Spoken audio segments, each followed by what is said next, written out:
चलिए, जय हिंद। मैं एनपी नीरज आप सभी को आपके अपने इस एनपी नीरज यूट्यूब चैनल में स्वागत करते हैं। तो आज के वीडियो में हम लोग क्लास 9th का काव्यखंड 6 जो पाठ है, 6 पाठ हिंदी का, जो पाठ का नाम है आ रही रवि की सवारी, जिनका कवि है हरिवंश राय बच्चन। चलिए, तो हम लोग इस काव्यखंड, इस कविता को शुरू करते हैं। आ रही रवि की सवारी पाठ का नाम है, हमारा 6 चैप्टर है, क्लास 9th हिंदी काव्यखंड आ रही रवि की सवारी, जिनका लेखक हरिवंश राय बच्चन।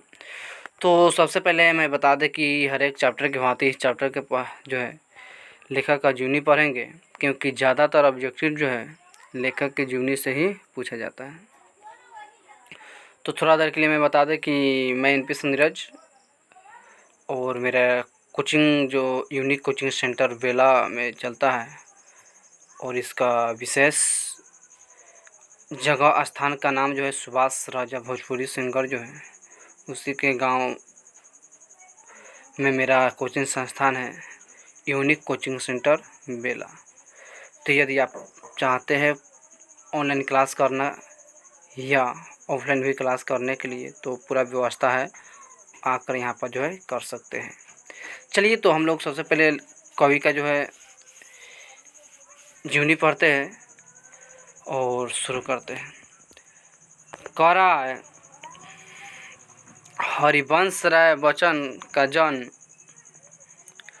उत्तर प्रदेश के इलाहाबाद शहर में 27 नवंबर 1907 ईस्वी को हुआ था। हरिवंश राय बच्चन का जन्म जो है उत्तर प्रदेश में, आपसे कोई पूछ देगा कब हुआ था, तो 27 नवंबर 1907 ईस्वी को। देखिए, ज़्यादातर आपको जो है कवि लेखक का जो है जन्म उत्तर प्रदेश में ही मिलेगा। बच्चन माता पिता द्वारा प्यार से दिया गया नाम था, जिन्होंने अपना उपनाम बना लिया। इनका बच्चन जो नाम जो है, इनके माता पिता प्यार से कहते थे बच्चन बच्चन, इसलिए इनका उपनाम बच्चन बना लिया, हरिवंश। हरिवंश राय नाम था, अब बच्चन जोड़ दिया। देखिए क्या है कि मैं बता दें, हरिवंश राय बच्चन यह जो है, आप लोग हिंदी फिल्म के जो है एक बहुत बड़ा अभिनेता अमिताभ बच्चन को पहचानते होंगे। अमिताभ बच्चन के पिता का नाम जो है हरिवंश राय बच्चन है। यही है जो आप इस फिगर में देख रहे हैं, चित्र में देख रहे हैं, यही हरिवंश राय बच्चन है, अमिताभ बच्चन के पिता।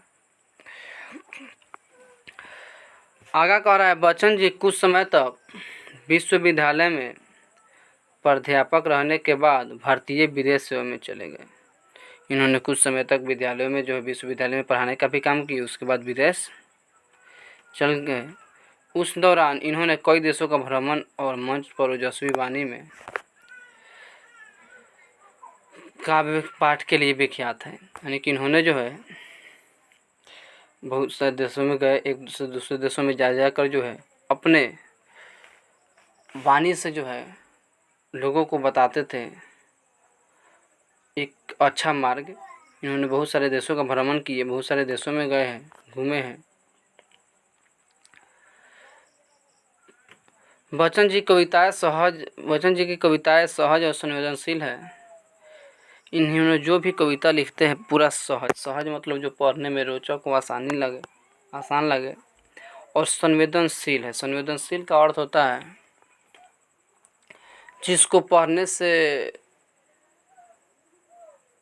जो है थोड़ा ना थोड़ा भावुक हो जाइएगा, यानी कि हल्का इमोशनल टाइप से। सैड जो है, जिसको सैड बोलते हैं, पढ़ने से जो है थोड़ा उदासी चेहरे पर आ जाएगा।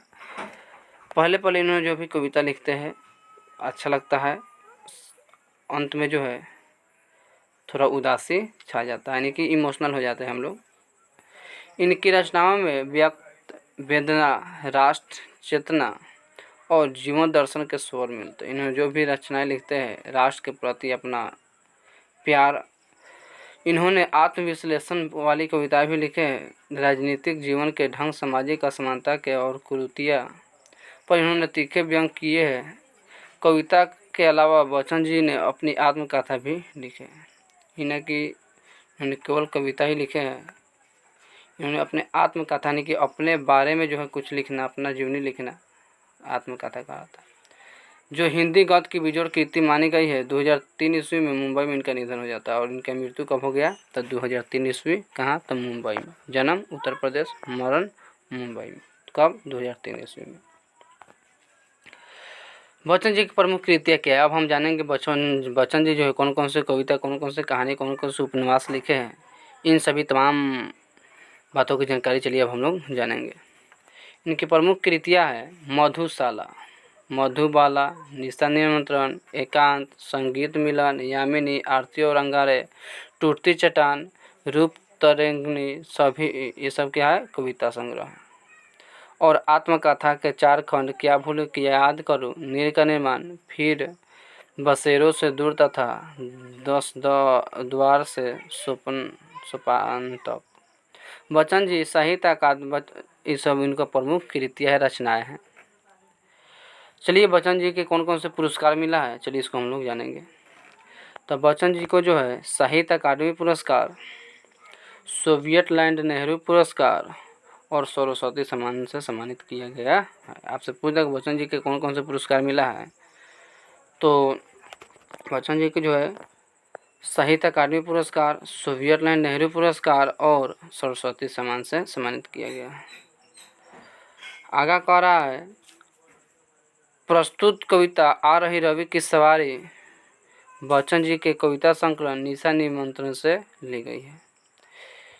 यह जो हम आज पढ़ने वाले हैं, आ रही रवि की सवारी, यह कविता जो है किस कविता संकलन से लिया गया है? तो निशा निमंत्रण। इन्होंने कविता संग्रह लिखे जिस पाठ का नाम है निशा निमंत्रण, जिस कविता संग्रह का नाम है, उसी में से एक कविता छटकाया गया है जो हम लोग पढ़ेंगे।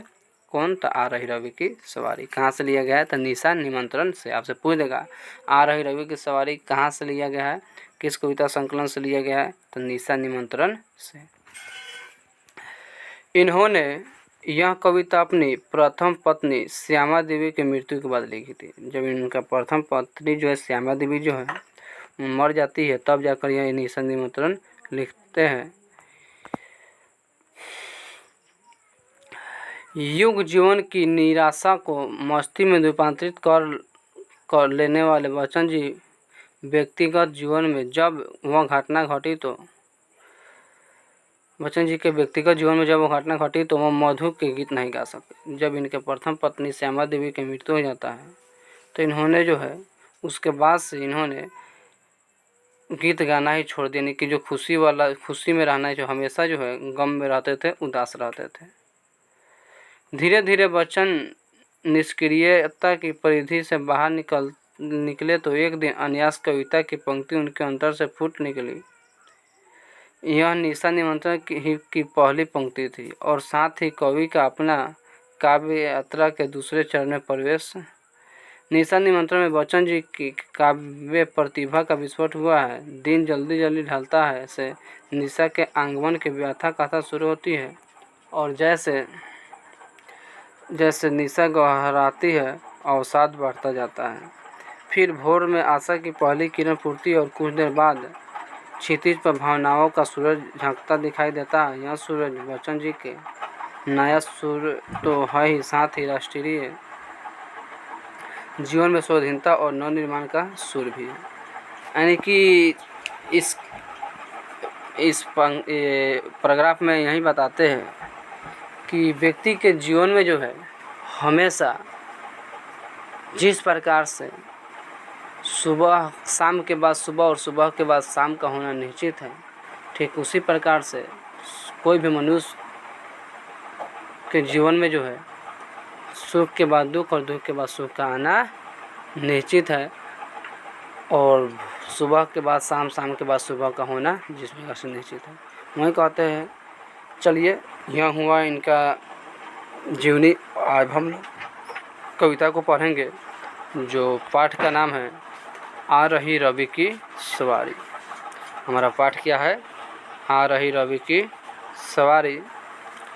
चलिए सबसे पहले बता दें कि रवि, आ रही रवि की सवारी। रवि सूर्य भगवान को कहा जाता है। रवि का अर्थ क्या हुआ? सूर्य, यानी कि सूर्य, रवि को सूर्य कहते हैं। वहीं जब रवि सूर्य निकलते हैं तो किस प्रकार से उनका स्वागत, कैसा निकलते हैं, इन सभी तमाम बातों की जानकारी जो है हम लोग इस कविता के माध्यम से जानेंगे।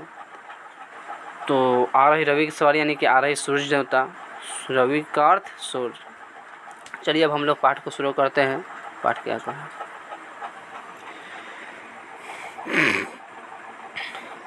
कह रहा है कि नौ किरण का रथ सजा है, कली कुसुम से पथ सजा है, बादलों से अनुचरणों ने स्वर्ण की पोशाक धारी, आ रही रवि की सवारी। यानी कि यहाँ पर कवि बताते हैं कि 9 किरण का रथ सजा है, यानी कि जब भी 9 मतलब होता है नया, जब भी नया नया सूरज निकलता है, यानी कि सबसे पहले सूरज निकलता है तो ऐसा लगता है कि सूर्य भगवान किसी रथ पर बैठे हुए हैं और रथ को मिलकर 7 घोड़ा जो है खींच रहे हैं। मैं कह रहा कि 9 किरण का रथ सजा, ऐसा रथ पर बैठ के सूर्य भगवान आ रहा है ऐसा लगता है। कली कुसुम से पथ सजा, और सुबह सुबह जो है सभी फूल, सभी कलियाँ जो है, फूल कली, इनका ऐसा लगता है कि रास्ता को सजा रहा है, क्योंकि सुबह का समय फूल क्या हो जाता है, खिल जाता है और सूर्य भगवान को क्या करता है, स्वागत करते हैं। बादलों से अनुचरणों ने स्वर्ण की पोशाक धारी, आ रही रवि की सवारी। जब सूरज भगवान निकलते हैं, सूरज निकलते हैं तो बादल, सभी बादल का रंग जो है सुनहला हो जाता, सुनहले हो जाता है, यानी कि ऐसा लगता है कि सोने के पोशाक क्या कर रहे हैं, पहन लिए है। क्योंकि सुबह का समय सूरज का रंग कैसा दिखाई देता है, तो सुनहले दिखाई देता है, हल्का पीलापन दिखाई देता है। तो ऐसा लगता है कि बादल सभी अपना पीला पीला क्या कर लिए है, सोना कैसा रहता है, पीला वस्त्र धारण कर लिए। आ रही रवि की सवारी कब? जब सूर्य भगवान निकलते हैं, सूरज निकलते हैं तो। आगा कह रहा है बिहग, बिहग मतलब होता है पक्षी। बिहग बंदी और चारण, गा रहे हैं कृति गायन।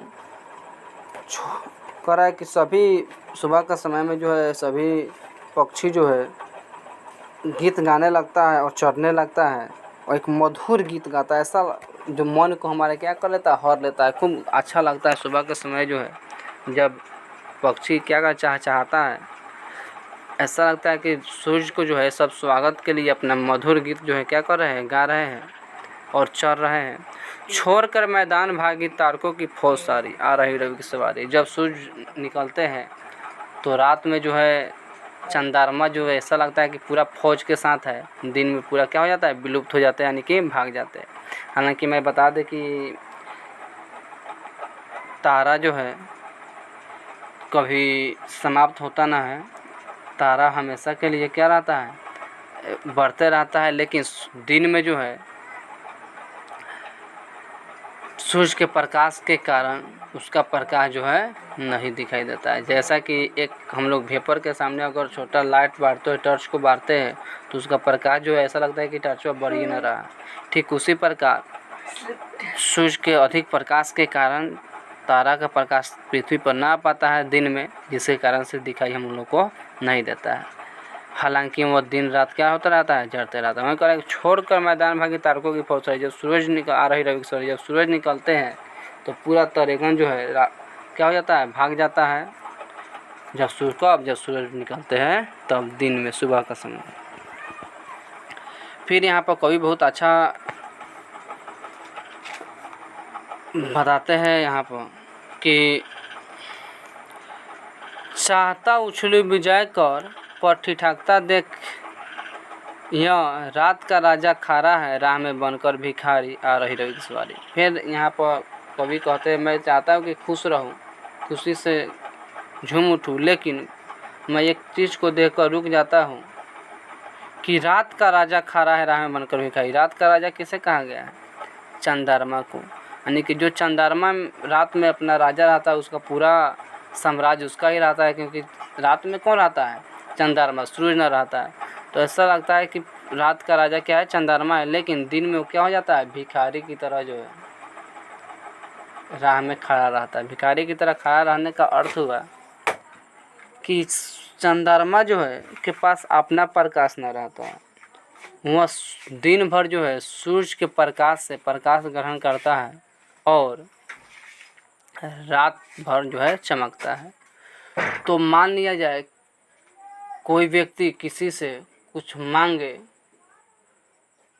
दिन भर उसके दूरा पर रहे, मांगे अगोरे, तो उसे क्या कहा जाता है, भिखारी कहा जाता है। तो वही कहा जा रहा है कि रात का राजा जो है दिन में सूरज के सामने क्या हो जाता है, भिखारी की तरह खड़ा हो जाता है उसके प्रकाश लेने के लिए। तो वही देखते हैं कि रात का जो राजा है और वह भी दिन में भिखारी की तरह खड़ा है, इसलिए इसी देख को मैं क्या हो जाता है, रुक जाता हूँ। रात का राजा चंद्रमा कहा गया है।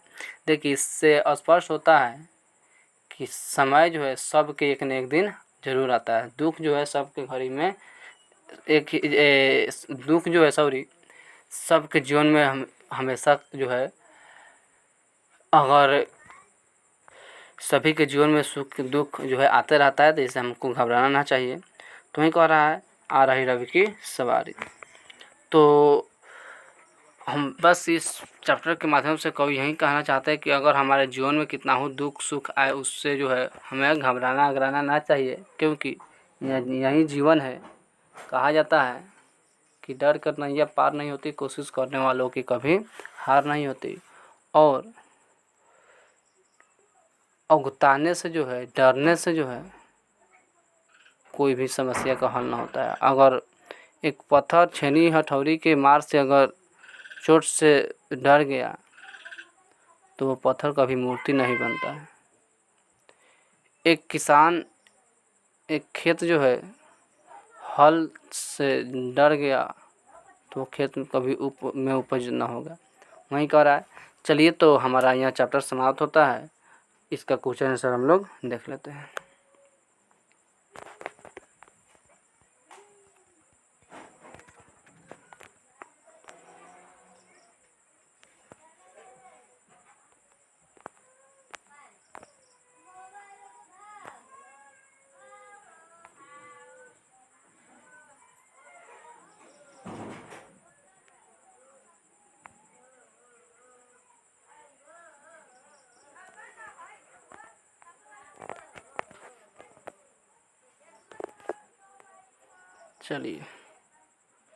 चलिए तो मैं इन्फी आप सभी को इन्फी यूट्यूब चैनल में स्वागत करते हैं। तो अगर मेरे चैनल पर नए हैं तो चैनल को सब्सक्राइब कीजिए, लाइक कीजिए, शेयर कीजिए, ताकि जब भी मैं वीडियो को डालूँ तो सबसे पहले आप तक पहुँच जाए। जय हिंद, जय बिहार, जय भारत, जय माता रानी।